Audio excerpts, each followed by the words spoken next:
Hello, hello. Welcome back to the Gay Racing Podcast. It is still Pride Month, and today we are here. Zack is here, waving my pride flag. I need to do this every single episode. Honestly, why not? Even in July, bring out the pride flag. At least I'm not being like DW and saying boogity boogity. I should. Yeah, but this is our second guest episode of Pride Month, and today Ryan Hines of TRICON Garage is here. Bring him on in, Zack. Yay! Hello, welcome to the podcast, Ryan.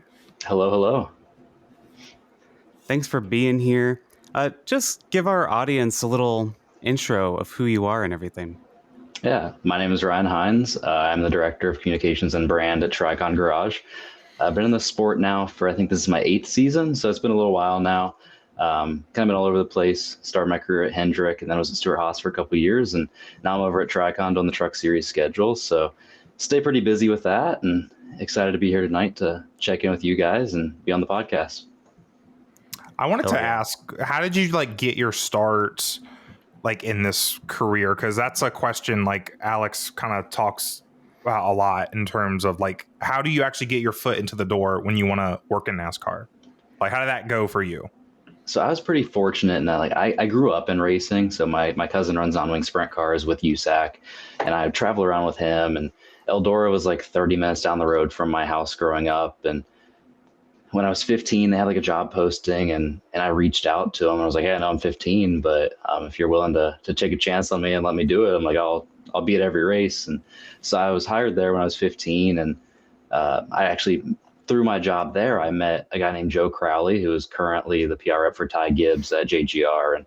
And he knew a guy at Hendrick that was hiring for an internship, and he kind of connected the pieces for me and said, hey, I'll give him your resume if you're interested. And that kind of got me into NASCAR. Wow. So just that high school job at my local dirt track and meeting one person there led me to starting my career in NASCAR, and I haven't left. So I didn't really have NASCAR on the radar at first because all I really knew was dirt racing, but it's worked out so far, and I'm glad it kind of came to this. It's been a lot of fun. Yeah. And we've heard of, that before. Just knowing people, connections, so super important. It seems to be a consistent thing, Alex. Yeah, I mean, that was another question we had, is just what kind of advice you would give to someone who wants to get in motorsport or NASCAR. And it sounds like whenever we ask that to our guests, that's always an answer we always get. It's make sure you know people and try and make connections. Mm-hmm. Is that right? It is, for sure. That's the main thing. And I feel like it's kind of a cliche answer. It's an easy one, but at the same time, in sports and in racing especially, it's really a matter of who you know. Because a lot of the times when a job gets posted, you're reaching out to your friends and your network to be like, hey, do you know anyone? Do you know anyone? Who do you think would be good for it? And there's a lot of people, when they're coming fresh out of college, they don't really realize that NASCAR is an option. So usually when you post a job, the applicant pool of people that actually fit that job is usually pretty small, because a lot of them, like I said, don't understand that NASCAR is a career path that they could take. So it's a lot of reaching out to your network and seeing who you know, and whether that's bad or good. It's worked out well for me. I don't always love it now that I'm in the sport, because I would like to see it kind of diversified, where we would pull people in from outside industries to kind of change the perspective of things and hear some different ideas. But definitely networking is a huge part of it. Awesome. And you mentioned that you were starting with dirt racing at Eldora, you worked there, and were you an actual NASCAR fan? You said NASCAR wasn't in the plans. Did you just want to stay maybe go World of Outlaws kind of path, or what was the path before NASCAR? So my mom was always a really big Jeff Gordon fan growing up. So I always watched the races on Sundays, and I kind of knew what was happening, but dirt racing was my main passion and what I was really interested in. And to your point, World of Outlaws was always a destination that was kind of on my radar as a series I could go work with. I wasn't quite sure in what capacity. I've never been mechanically inclined, so I knew being a mechanic on the road wasn't for me. But the 90 race schedule or whatever it is that they're doing now didn't intimidate me. I was totally game for that if I had to do it. But I wasn't sure what kind of opportunities even were available in dirt racing. The media and communications and marketing side of dirt racing is kind of just now starting to build up. It wasn't really there at all when I was in high school and entering college. So that's kind of what led me to NASCAR ultimately, right? Is there was just a better opportunity to to kind of make a career out of it. Dirt racing is a little more fleeting. You never know how long it's going to last or how long a team's going to do it, or if they even are going to value the marketing and comms side of things. So with NASCAR, I felt that was a lot more secure. For sure. And you mentioned the World of Outlaws having a 90 race schedule. I mean, NASCAR has a schedule that goes from February to November. And there's also the off season, which from what I've heard, you guys don't really get an off season either. But I'm curious how that works on the communications production kind of side of things. What would you say is your usual schedule from like a Monday to the race day? There's always posts coming out. Like that's the one thing I'm thinking of right now. And then to follow that, what is it like in the off season as well? So I'll start by addressing the off season. I would say that's my busiest time of the year because you have to switch everything over. So new crew shirts and artwork, new crew fire suits and new artwork there. If you change your hauler designs, you have to redo all of those, and that's a whole process to strip them and get the art design, strip the old vinyl off, and put new vinyl on. That's a long process. And then new sponsors and everything like and that. If there's driver changes and getting those driver announcements, we always try to do a big media day photo shoot with all of our new drivers, and that's cool. Kind of do it right for social media, and we kind of revamp our look every year on social just a little bit. Like we try to keep it consistent, but still make it fresh every year and kind of bring some new things into it. So I'd really say the off season is like our busiest time, and you have a lot of turnover in the shop. So, team apparel, you got to order all that before the season ends, but then you got to hand it all out in the off season and get everybody the right stuff, and all the pit boxes and generator carts and toolboxes, everything that gets loaded up, like we re-sticker all of those. So there's a lot that goes into the off season that makes it pretty busy for me. But during the season, it's busy, but we have enough off weeks in between our races. Usually, like I say that we just got off of our 6 race in a row stretch, which is the longest we have on the truck schedule. But for the most part, we have some off weeks, filtered in there through we'll run 2 races, have a week off, then run another race. And it kind of makes it a little easier to manage. But I'd say during a typical race week, Monday is we kind of come in, get all of our stuff turned over from the previous race. So, we'll go through everything on the haulers, hero cards, driver equipment.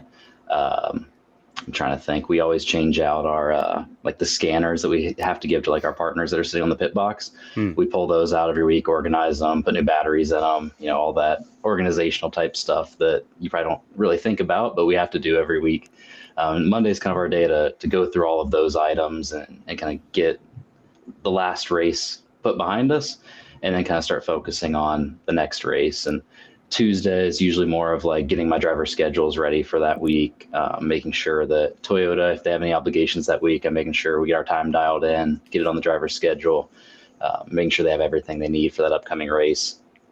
A lot of my job specifically, the rest of our office is more PR, marketing, social, but part of my job is the wrap schedule. So when the trucks are getting decaled, I oversee all of that process. And that is a lot of my week, usually Tuesday, Wednesday, Thursday. And so I'm in and out of the office a lot, working with the installers to make sure I like where the logos are placed and that the wrap is in the right spot before they stick it. So that's a lot of my week and kind of what pulls me away from my desk the most. While the rest of the guys are kind of in the office working away on the social stuff, whether it's new graphics, doing shoots for we just filmed something earlier this week with Brandon Jones for his partner for Pocono. They wanted to do a little video for promotional purposes for their site and social media. So we do a lot of things like that through the week that don't take a lot of time, but we don't have a studio at the shop. So we have to go to Toyota's facility and use their building. And so things like that. But there's really a lot going on. It's hard to touch on all of it. Yeah. So kind of Monday through Wednesday are our days to get things done. And then Thursday is usually travel day. We usually fly out late Thursday afternoon, early Friday morning, but a lot of the road crew isn't there on Thursdays since we are racing usually on Friday. So it's kind of a lighter day since we're traveling soon, if not that day. And then Friday we're at the racetrack, and once we're there, it's kind of just you have the competition schedule of your practice, your qualifying, and all that sorts of stuff. But then we have partners we have to take care of and make sure that their credentials are all put in and that they get those, make sure they, have all the information they need to come to the track and have a good time. And then once the race starts, we filter them through in rotations on the pit box and give them scanners so they can listen into the team radio and all sorts of things like that. So we stay really busy, even though our schedule is shorter.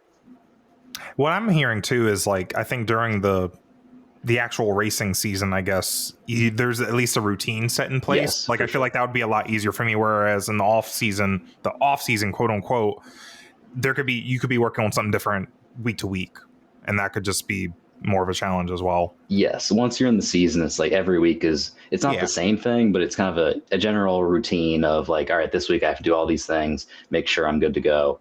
And then once you have your checklist done of all the things you need to do, then you can kind of focus on other things and get ahead for other races or other ideas, whether it's for social or whatever it needs to be. So to your point, yeah, it's very routine once you get into the season, and it's kind of nice because when you're traveling like that, it kind of makes it easy. You don't have to think too much. You're like, all right, I know I need to do these things. Yeah, I'm gonna get them done, and then I'm good.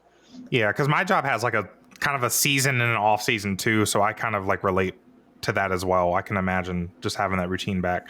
Our Patreon member Dirt asked a really cool question for you. So he's someone who's also kind of like working, since you are someone who's working in branding, what do you think NASCAR can do in terms to improve their mainstream visibility? Because we, as NASCAR fans, we're aware of like the stereotypes with NASCAR and stuff, and this will kind of connect to some stuff later. What can NASCAR do to kind of like expand their horizons? I think part of that is kind of what we're seeing this weekend, right? It's like going to a different location, going to a different country or a different big city and putting on an event, a spectacle that people want to come check out that maybe haven't checked out NASCAR before. Like, I think that's super important and a direction we need to go with the overall brand of NASCAR. Like, let's make it something that's never been before. And like, let's kind of transcend what NASCAR has always been, because if we stay in the wheelhouse that it's always been in, like, where's the growth coming from? Yeah. So I do really like the direction it's going on that front, kind of the global brand of NASCAR. But on the social front, especially, I think this year's the best they've ever done it. It's gotten better every year, but this year they've really started to embrace the drivers and use them for social content. And well, yes, the drivers are getting points for that to go towards it's called the DAP program, where the drivers get points that then at the end of the year there's a payout because there's like a standings and all that based on how much you do. Like, I understand that they had to get that in place to then incentivize drivers to want to do all these things. But so far, I think it's been a great thing.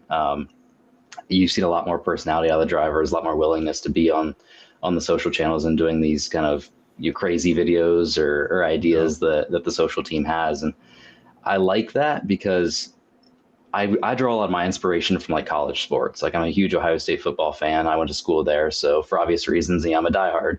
But I follow like college football teams, college basketball teams, and really see like what they're doing on social. And they have such a wide reach of like the people that they're able to grab with their content. Yeah. And I've always wanted NASCAR to get going in that direction.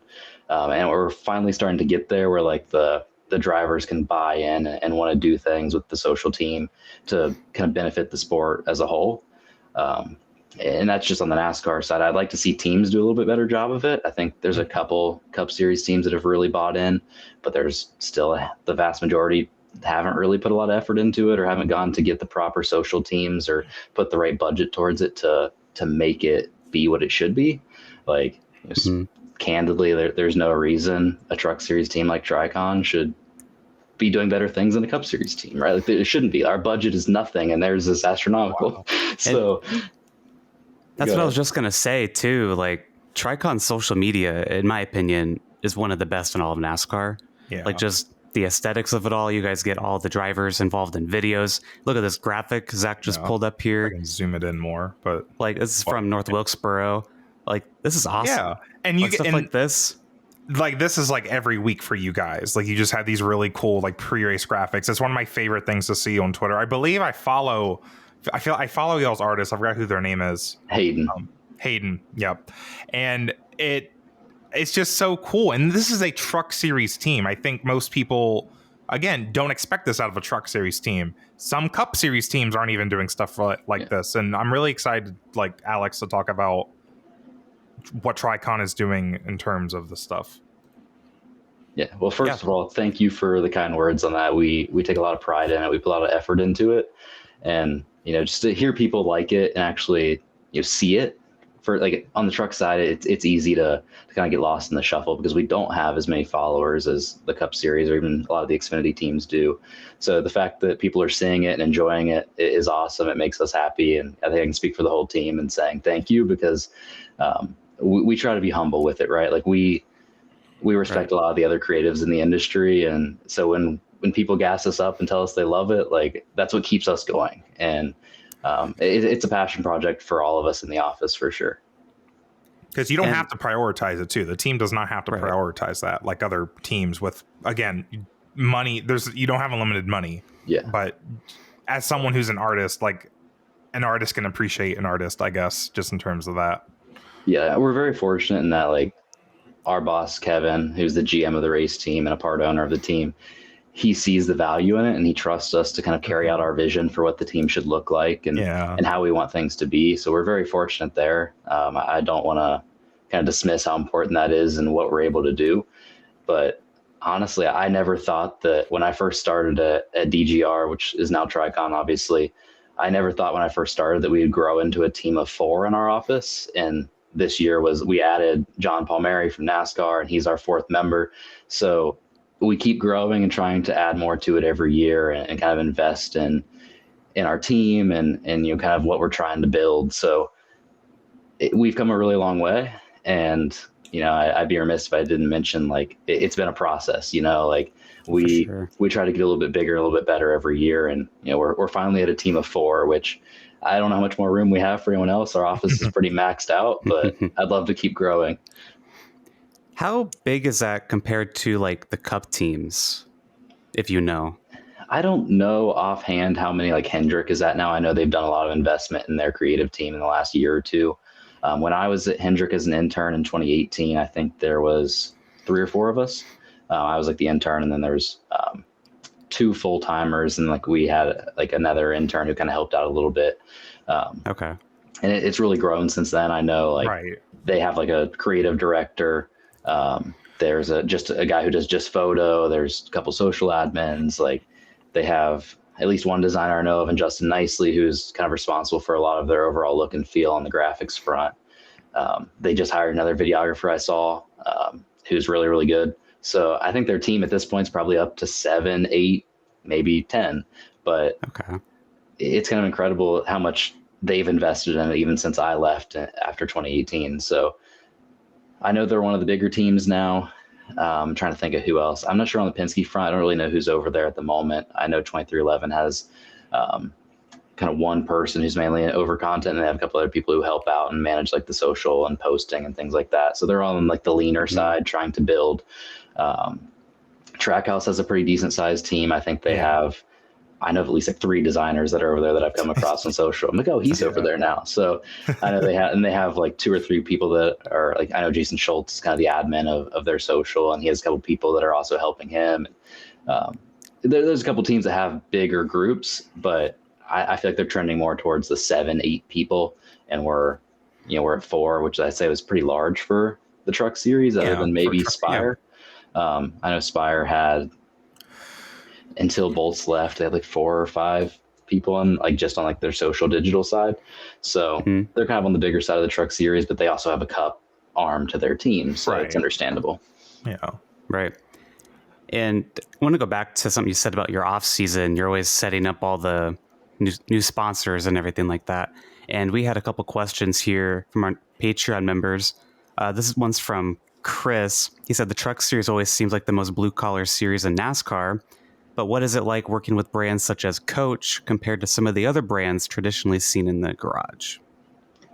It's kind of a whole different world. They're not really interested in the normal NASCAR track experience. Like they're not there to come check out the race and sit on the pit box and put the headset on and listen to the team, right? Like they see it more, I guess, at a higher level than that. Like to them, it's like, I'm not just coming to check out the race. Like they want to be a part of Tony's journey. They want to be a part of, like what she's doing on social media. They really eat that up, and she does an amazing job with it.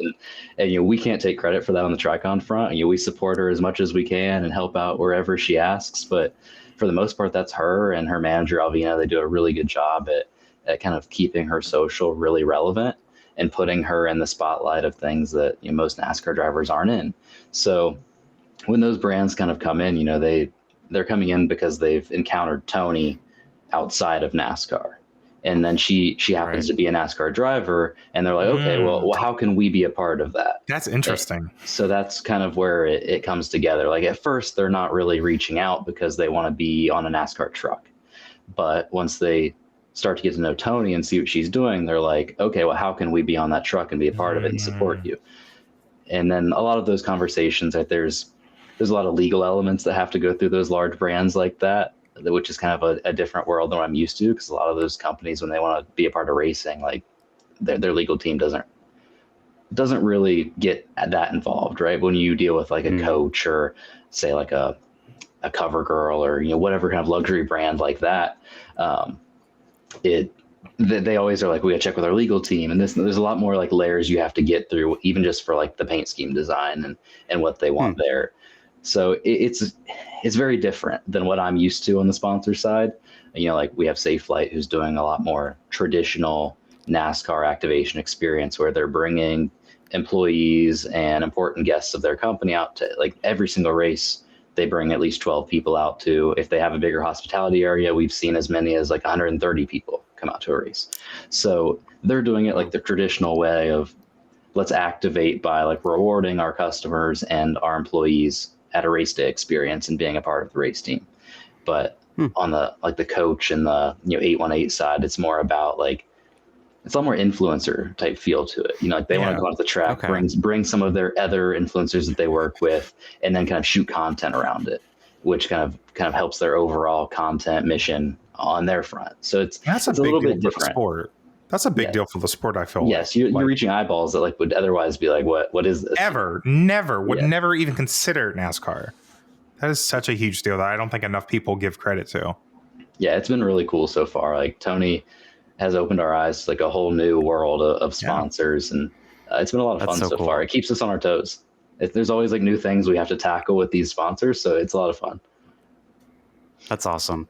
And our Patreon member Chris followed that up with, can we convince Coach to make a Hines time watch? Throw Corey a bone, please. Get that watch. I'll buy it. So I won't. We talk in the office probably weekly about like, how does Corey not have a watch deal yet? Like, how has Corey not seen Hines time and been like, we want to be a part of that? So Tony has like I think she has a small partnership with Tag Heuer. And so Tony's manager also works with Corey a little bit on his social digital front and like facilitates some of like the content for his social. So we've always told her like, you need to get Corey in line with Tag Heuer, and she's like, I'm working on it. So hopefully one day that'll turn into something. Obviously his social following isn't what Tony's is. You know, it's hard to have 2 million followers just on Instagram alone, but hopefully through that relationship, somehow, some way, we will get a watch deal for Corey Hines, because it's too fitting not to have. It's marketing gold. Yes. Oh my gosh, I love that. That'd be so fun. We have another Patreon question. This one's from Dirt again. He said, TRICON entered the Daytona 500 this year with Martin Truex Jr. What was that like for you, and would you like to do something like that again? It was kind of surreal, you know, as someone who kind of oversees the brand of TRICON, to see us be kind of at the Cup Series level was something I didn't really ever expect, because, you know, we play an important part in the Toyota ladder in the Truck Series. So they already have an Xfinity team that they can go to, and Joe Gibbs Racing and Sam Hunt. So, you know, they don't need us to field an Xfinity car to support their development ladder. It's like, we have our important spot in the Truck Series and being that development arm for them. So when the idea of like fielding a Cup car came up, it was like, yeah, it was something I never thought would happen. Like I never thought TRICON would become an Xfinity team or a Cup team. So to kind of jump Xfinity and go straight to Cup and field a car for Daytona of all races, it was like, okay, well, like, how can we blow this out of the water and use it to kind of build our brand, so then we have more eyes on us for what we do every week in the Truck Series. So I would like to do it again, but a lot of that is kind of depending on sponsorship. Obviously, the deal happened with us because Bass Pro wanted to sponsor Martin in the Daytona 500, and Joe Gibbs Racing already has four cars, right? So they were not able to field a fifth car. So then it's like, okay, well, can you guys do it? So that allowed us to work with them to kind of make this come to life. And, Bass Pro fully supported the effort. Martin was all in. I think it'd be cool to kind of do another super speedway, whether it's, Talladega or go back to Daytona again. I think would be a lot of fun, or even like do one of Martin's home tracks. I know there's a million of them. Yeah, you got a few to pick from. But I want him to it'd be cool if he could pick a racetrack. Maybe he wants to go out and I want this to be my last race at this track because it means, whatever to me. That'd be I think that would be really cool. But ultimately that comes down to sponsorship. And, if Bass Pro or whoever else was like, hey, we want to sponsor Martin in a race, then I'm sure we would help make it happen. But as of right now, it was Daytona, one and done. Hopefully it can kind of grow into something bigger and better in the future, that we're definitely not closing the door on that by any means, but we don't necessarily have the infrastructure or the resources to go like full-time cup racing or even do a part-time schedule. So it's kind of a race by race thing where, if someone has a sponsor and it's important to Toyota and Gibbs and our other relationships in the Toyota pipeline, then I'm sure we would entertain it. But it was a lot of fun for that one race, and to be a part of the Daytona 500 was really, really sweet. Unfortunately, got that damage in the wreck early on and kind of ended it. But I was looking forward to see how it played out. Yeah. It's always really cool to see lower series teams step up to do the Daytona 500. Like, it just speaks to how large that event is, and I think it's really cool that you got to be a part of that, because again, you're just working for a truck series team that's not even in the picture, right? And I had worked at Hendrick, but I wasn't traveling at that point in time. I was just an intern, so I wasn't really at the racetrack other than like Charlotte or Martinsville, whatever I could drive to.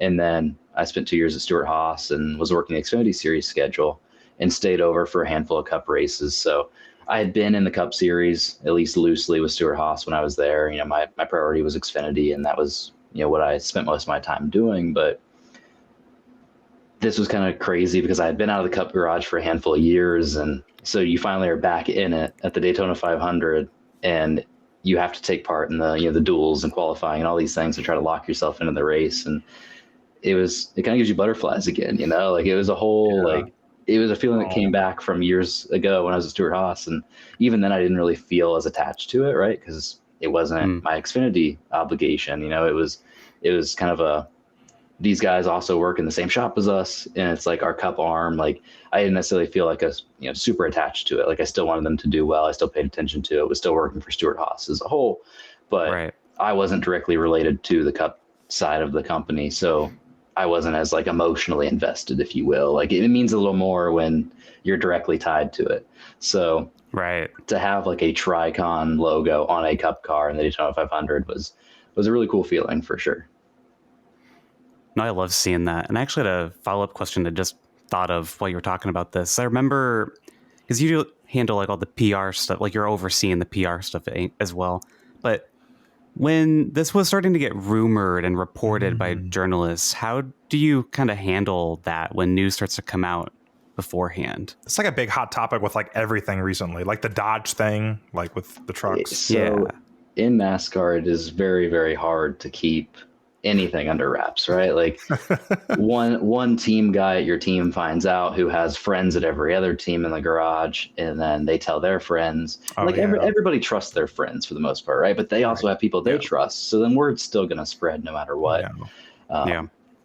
Honestly, on our end, we kind of just tried to ignore it. It kind of, we had a little bit of fun with it. We're still gonna put a teaser out, even though everyone already knows. Right? They're gonna see a little bit of True Timber Cambo and an orange number and be like, "Oh, it's Bass Pro and it's Martin." But we still played along with it and tried to just have some fun with it, because even though everyone already knew, because it had leaked through multiple sources, everyone's like, Martin's expected to run with TRICON. We were honestly surprised it stayed under wraps as long as it did. Everyone knew it'd be a different Toyota team, but it was, oh, well, maybe Sam Hunt's can field a Cup car, or who. It wasn't directly related to TRICON at the beginning. People weren't guessing that it was us. They didn't think that the truck team would be fielding this Cup car. So we flew under the radar for a little bit, and that was kind of fun. Just watching people online, especially Reddit or whatever, they would be on there saying things, and you're like, that's partially true, but not entirely. So, and then obviously it kind of, if eventually the rumors started to be true and it was the actual correct story, and on our end we're like, all right, well, we're just gonna we talk about it internally, but we're not going to acknowledge it publicly outside the company. We're not going to comment, but we're still going to have fun with it on social, kind of, troll a little bit. Yeah, that's what you got to do. Yeah, generate a little bit of buzz. Like, we still want to get our engagement out of it. If we aren't breaking the news, what can we do to still have fun and like Make it exciting? Still make it ours. So we're kind of used to that though in NASCAR. Like I said, everybody kind of knows everybody and everybody talks. So the media members find out super fast and they start poking around, asking questions, and that's their job. So I don't fault them for that. They got to do what they got to do. But at the same time, when we can't talk about it, we can't talk about it, and we kind of have to let things happen on the timeline that was planned. And there's honestly a bit of a bright side to the leaks, I feel like, because I remember seeing people in iRacing making like concept schemes for like weeks before it got announced. True. So there's like a bright side to it. I mean, it's like free promotion, you know, like it's cool to see. And once it starts to leak, the longer it takes for like the team or someone else to confirm it, people then start to get wary. They're like, oh, is this right? Is this actually true? Is this going to happen? And so it's kind of fun to watch. Like when you're behind the keyboard just reading, it's kind of fun to see what fans come up with. Yeah. Well, it is Pride Month, and all of us here are in the LGBTQ plus community. And Ryan, you work in NASCAR, obviously, and we wanted to ask you, how do you feel about the state of pride in NASCAR? Because this year they've downsized their public support of it. They acknowledged it on LinkedIn, and then they had like a logo in the grass at Michigan. Ooh. But it's not as pronounced as it was before. I'm just curious how you're feeling about everything. I mean, I'll be completely honest. I'm disappointed in where it's at right now. I think they made a lot of great strides since I entered the sport. I think in 2018, there was next to nothing about pride at all or any support of our community. So seeing that progress build up each year and kind of become what it had become maybe 2 years ago, well, it was really encouraging and something I never thought that I would see in racing. And so that means a lot to me because growing up as a young kid, I didn't think that I could ever come out and still work in this sport. And as I got older, I started to realize that like, I don't care. I'm going to work in the sport. I'm going to be me, and I don't care what anybody thinks. But growing up, I never thought I would see NASCAR put anything out with a rainbow on it, So right. I was really encouraged by where we had gotten to. And then last year I noticed it kind of start to dwindle. And then this year there's next to nothing. And so I'm disappointed. I think it's cowardly, and I'm not going to mince words with that. I would say it to anybody at NASCAR that wanted to talk. I would tell them how I feel about it because it's disappointing. We did so many right things and started to build it in a direction that it needed to go. And now we've kind of just abandoned it. And I don't think that that's fair. I understand the political climate we're in. I get it. But there was a point in time where NASCAR said, we don't care, and we are going to be on the right side of this. And now they're just like, not our problem. We're not going to touch it. And that bothers me. But that said, I do want the people who are at NASCAR fighting the good fight, that are on the pride events that they are still doing internally. I want those people to know that I appreciate them and that I see what they're doing. I'm happy they're still there fighting the good fight, because if it was me, I probably would have left NASCAR already. Like, not the sport, but I would have left working at NASCAR itself. I wouldn't be there for a company that wanted to keep things behind closed doors if they're going to show support, and not be willing to embrace it publicly, if that makes sense. So, because that's not what pride is about. Exactly. I'm like, what are we accomplishing if we're hiding it? Like, why it's not to be ashamed of. So that bothers me quite a bit. But I do want to say that there are a lot of people at NASCAR who are really good people, who I respect, I appreciate a lot, and are trying to do the right thing. But I think there's just some leadership that is afraid of the backlash that they might get. And it's easy for me to say, who cares about the backlash? Those people that are commenting, they don't matter. But I get, you want everyone. You don't want to like alienate any part of your fan base. You want all the fans you can get to support NASCAR. But are those the fans we want at the end of the day? Like, as we continue to grow and as society continues to progress, is that what NASCAR wants to be known for? Is pandering to those people that are in the comment section saying the awful things? Like, we can't be afraid of that. No progress happens by being afraid. Exactly. And you even mentioned it, that they had once said, like, we don't care. and we apologize for previous actions. It made it look like we didn't support this and everything. And they're kind of just back to that point. It is very frustrating. I lose all of my trust when they just backtrack again. Yeah, it kind of makes you go, well, what was this? Was this all a facade? Was this just, like they put out some new Pride merch this year? Is that just for some money because they're not supporting it any other way? So it kind of makes you question the intentions all along to some degree, because now they're so willingly just kind of giving up on it. And they're not completely giving up. I want to say, like, there's still people that are working on Pride initiatives in NASCAR, but it feels diminished and it feels muted. And I it's think obvious. It's unfortunate. Yes. Like, why are we posting the graphic only on LinkedIn? Why is that? What's the strategy behind that? Yeah. Who's making that decision? Like, that bothers me. Like, I want to know who made that decision, because they should be held accountable for it. At the end of the day, like it doesn't really matter what I think in NASCAR Tower. They don't probably care what I think, but if they were to ever reach out, I would be happy to have the discussion about why I think that the direction we're going right now is cowardly. Like, why are we taking a step back?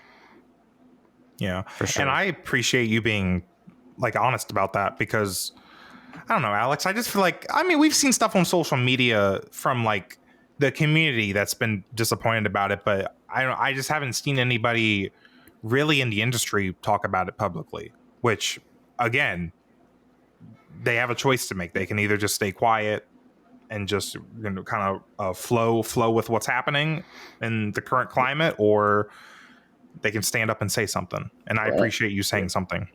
I appreciate you guys having that discussion on here, because like you said, not many people have talked about it. So I've wanted the discussion to come up because I've wanted to weigh in. I didn't really know how to start the discussion on my end. Right, because it's also awkward to start it, especially if I was in your position, I'm working in the sport, and like, I don't know how many LGBT people you work around, but if I'm like one of the only ones, I don't want to be the one to just bring it up, because it just looks, I don't know, I feel like I put a lot of pressure on myself to do that. It's kind of one of those things where I was just waiting for someone to ask, because I was dying to talk about it and give my thoughts on it, because in my heart of hearts, it bothers me. And, in the grand scheme of everything, does the little show of support that they do really move the needle that much? No, but it means something to a lot of people, and that shouldn't be dismissed.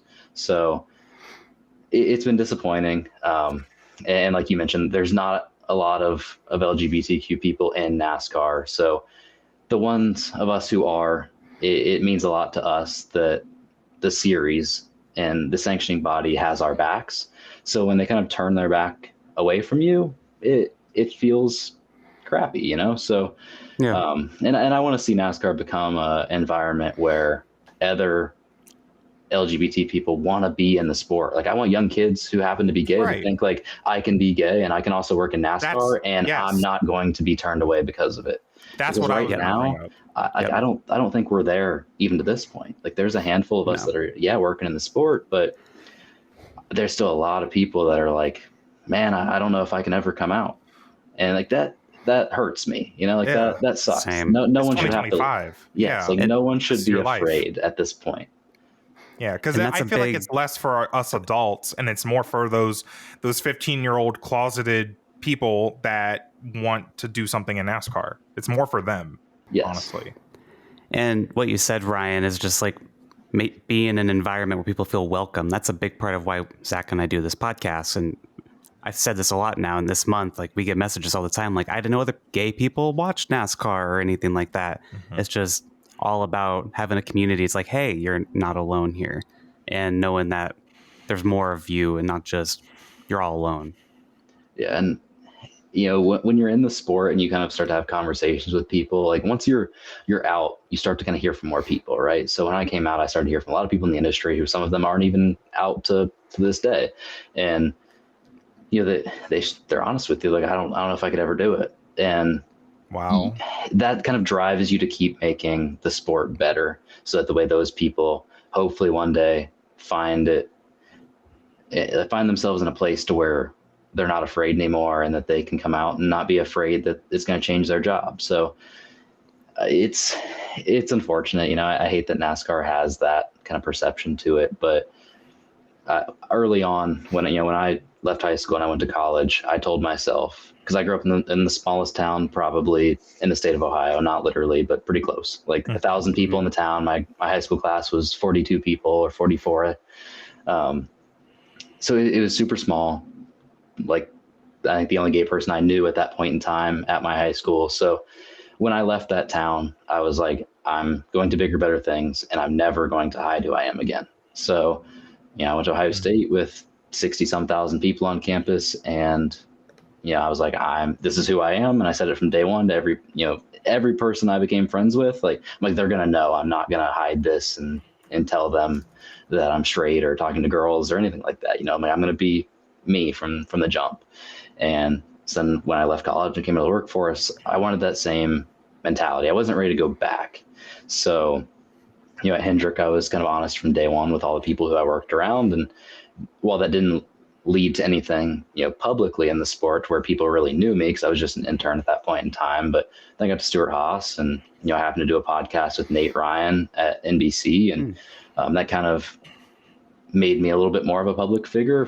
I'm still pretty small potatoes overall, but it led me to be a little bit bigger figure, at least on like the gay side of the sport. Like, people are like, oh, there is one of us in the sport that is out. So it kind of made me a little more public in that regard. And, everyone in NASCAR could listen to that podcast, and now they know who I am. I may not have any idea who they are or anything about them, but now they see me in the garage and they know who I am and they know something about me. So I thought it was important to do that, though. Like, when I was approached to do that podcast, I was nervous. I'm not gonna lie, I was nervous as shit. Yeah. But I did it because I told myself, I made a promise to myself that I would never go back and hide again.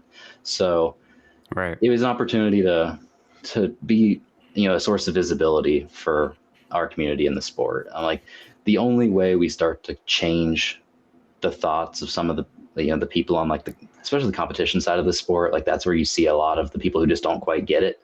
The only way you're going to change their thoughts and feelings is by being your authentic self around them, right? Like, it's easy to hate an idea or a thing, but it's harder to hate the person. So as you once you get to know that person and you see that they're just another person, and you have a lot more in common with them than you thought you did, like, they start to open their minds and kind of their hearts to it, and they support you more. Like, overall, you're not going to change their political opinions, and overall you might not change what they're thinking about gay rights, but you earn more respect from them when they know you, and you kind of start to change their thoughts, because they're like, wait, you're gay and I really like you and I respect you.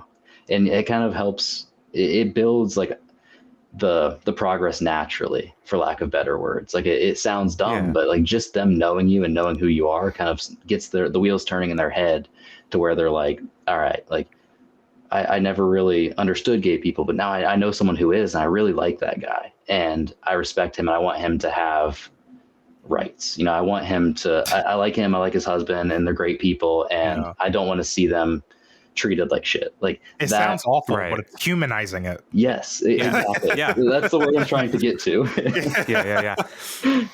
And to kind of bounce off that point, Ryan, when you and JR got married and we saw your posts on social media, Zack and I were so excited. Like, I think we were doing the podcast at that point. We were like, oh my God, there's other gay people. Like, I remember for a while, but I remember who I found first. It might have been JR. And I'm like, oh my God, a gay person works in NASCAR. And then I found out he's married to another gay person who works in NASCAR too. It's that was groundbreaking for us. What are the odds that I found my husband working in the same sport as me, right? Like, I never thought that would happen either. So I got very, very fortunate that JR and I crossed paths.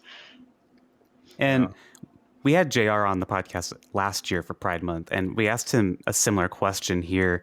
And you kind of touched on it a lot here, but I'm just curious, have the interactions you've had within the NASCAR garage, like, gotten better over time, like, just because you're gay and everything? Or have things kind of been the same over the years? I'll start by saying I've never had a negative experience personally. And that's not to say I haven't heard people say bad things about other people or, just other issues as a whole. But in terms of directly attacking me, I've never had an issue with the people I've Good. worked around. And maybe that's because, like I said, I was authentically me from day one with these people, and they got to know me. And so they didn't really ever they didn't think that they needed to say anything bad about me, because like they knew me and they liked me, and I kind of built those relationships. So maybe that's why I've had a good experience.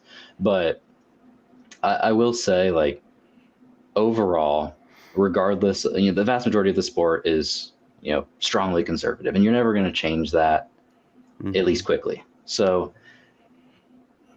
while the way they vote is, never going to align with like supporting our community, I will say that I've never been disrespected by the people that I've worked around for being gay, and they've always at least made me feel like they care. It's not something that comes up a lot, but it's the simple questions like, I'll come in on a Monday and get the question of like, oh, what'd you and JR get into this weekend, right? Like, especially in the off season when racing's not going on, or they know that JR and I go on an international vacation pretty much every November. And so they'll ask, like, where are you guys going this year? Or, they'll even be like, how'd JR and how'd the 23 team run yesterday? Like, what'd JR say when he got home? Like, they ask me those questions, and they're not afraid to talk about my husband. Like, they know it's my husband, and they're not afraid to ask. And they actually genuinely want to ask. And that's where, like, that means more to me than them,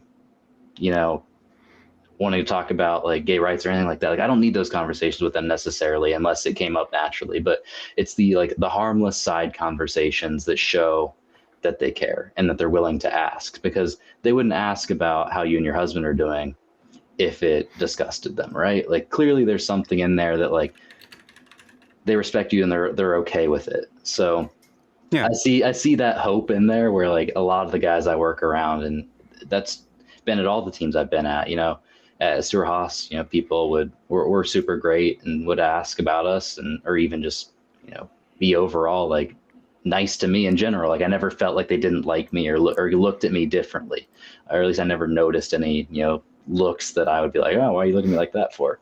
So right. It's been really good. And I've, like I said, I've been at TRICON now for, this is my 5th season. So a lot of the guys I've worked with for a long time, and they know me very well. They know JR. He's at our Christmas party every year. He flies on our plane a couple of times a year to a couple of the races when he wants to go in early. So they see him. A lot of them have worked with him at previous teams. So those interactions where they talk to him, they want to ask how he's doing. They want to ask me what we're up to, how we're doing. Like, those innocent conversations are, like, I can't overstate how important those are. Like, it's those little things that show you, like, okay, that person, like, they're a good person. Their heart is in the right place because they're willing to talk about it and talk about you and your life, and they're not going to shy away from it. Like, it's easy to ask somebody about, oh, like, what'd you and your wife do? But there's something different about when they're willing to say husband and talk about your husband, Right. I hope that makes sense. Well, I feel like that at my job. I feel like I have a barrier right now. And I mean, I don't have a partner. That could be a part of it too. But I feel like there's a barrier in between me where it's like I could never talk about my partner, or just it would feel weird because there's a lot of people connected to the people I work with, which I won't talk about like on here. But it's just there's a barrier that I feel like I have to break through. Well, and when you're in conversations with people and you say my husband, you're always looking to see what their reaction. Yeah, it's right? a test. Like, you're not always my husband to, but like, you're looking and you're paying attention to it. So like, when I say my husband, I pay attention to their reaction. And I've been pretty fortunate where, like, every now and then you'll get the, like, and it's not that they're like repulsed by it. It's that I didn't know you were gay. Like, they had no idea. So like I never would have guessed that, like, and that's fine. It's cool, right? As long as they're not being disrespectful. It's like, I'm okay if you're taken aback by it at first, because if you had no idea, like, I get it. Like, because you probably just assumed I was straight, it's fine. But you do watch for that reaction, and by and large, like, I haven't gotten too much of that reaction, at least in my current role at my current team. And when new people are hired and I go meet them and start to get to know those people, like, I don't really get a weird reaction from them. So that tells me that we're making some progress. It's starting to go in the right direction, but it's painfully slow. So That's still great, though. I'd love to hear that. Yeah. I am getting a call from our rap guy, so me looking now is me texting him to tell him that that I will be in touch shortly. That's good. You're all good. Yes. Well, we're going to stay gay here for a second because we have a guest question for you. And this is my favorite guest question we've ever had, Zack. I think we've had 2 or 3 different versions. This is my favorite one. It's called Marry, Kiss, Wreck. It may be familiar to another game you've heard of. But it's the most recent winners in the big 3 racing series as of recording. So we have Denny Hamlin, who's also your husband's boss. We won't talk about that, though. The drama! For the sake of this conversation. We have Kyle Kirkwood in IndyCar and Oscar Piastri from F1. So you're going to marry, kiss, and wreck, Ryan. I think the easy one would be I'm going to marry Denny because, I mean, have you guys seen his house? Like, I would absolutely love to live in there. I want to play basketball in the basement all the time. Like, I need that basketball court in my life. So definitely marry him because materialistic reasons, you know. I'll say like, I would love to be in that house. Absolutely. You marry the richest one. Need me a sugar daddy. Yep. That's what I start with first. So like, who's the richest one? Because that's the one I'm marrying. Yeah. I would say wreck Kyle Kirkwood. I don't follow IndyCar super close. Not as close as I do NASCAR and dirt racing, and through JR I follow F1 now because he's a big F1 guy. So I would probably wreck Kirkwood just because I'm not super familiar with him as a person. Like obviously I see him on TV, and I know he just won like last weekend. So so I would say Kirkwood. And then what was the last option? What does that leave for Oscar? Oscar Piastri. You're kissing Oscar. A smooch. Oh yeah. He's nerdy cute. So he's so cute, right? Oscar, yeah. Yes. Alex has a huge crush on him. Oh my god. He's always sending me little TikToks and Instagrams. Yeah. So that's what I would go with. I think he wins that one. But Denny definitely. All right. I need that house. Yeah. Good answers. And Ryan, since we're wrapping up here, where can people find you on social media? Yeah, so I'm on Twitter, X, whatever you want to call it nowadays, _Ryan Hines. And then on Instagram, I'm Ryan Hines 25. So those are my main 2 platforms I use. I'd say if you want to reach out or interact with me, that's where you can find me most of the time. As awful as Twitter is nowadays, I still spend far too much time on there. It's still my easiest source of information for racing updates, and I follow college football recruiting almost too closely, so I get all my updates from that on Twitter. So you'll definitely find me there most, but I'm also pretty active on Instagram. I don't post a ton, usually with JR because he's more active on there and wants to post. So, but I am active on there. I'm responsive. So feel free to reach out. I'm always open to talk to anybody and be a resource if anybody needs it, whether that's on the career side or someone who's maybe closeted and just needs an ear, or they're out and they just want to talk anyhow about the climate in NASCAR. Like I'm always available and down to chat. So feel free to reach out to me. I'll be there. It's really nice of you to offer that. Yeah, and very nice. You guys also need to follow TRICON Garage so you can see the awesome stuff that Ryan and his please team are working on. I think when I started there on Instagram, we had like 14,000 followers, and we're up to like 32,600 or something as of today. It's so nice. So we basically doubled it. You know, I mean, you guys deserve your flowers. So please follow us there. That's our favorite platform is Instagram. But we're also really active on Twitter as well. So help us out, give us a follow, check out what we're doing. We're punching above our weight. So keep following us, allowing us to do more cool things, and hopefully we can just keep making it bigger and better. All right. Well, thank you, Ryan, for joining us. It was such a good conversation about pride and your career. So fun having you here. Yeah, I appreciate you guys having me on here. Appreciate the discussion. All good things. If you ever want to have me back, just drop me a line. I'm always down to come on and chat. Absolutely.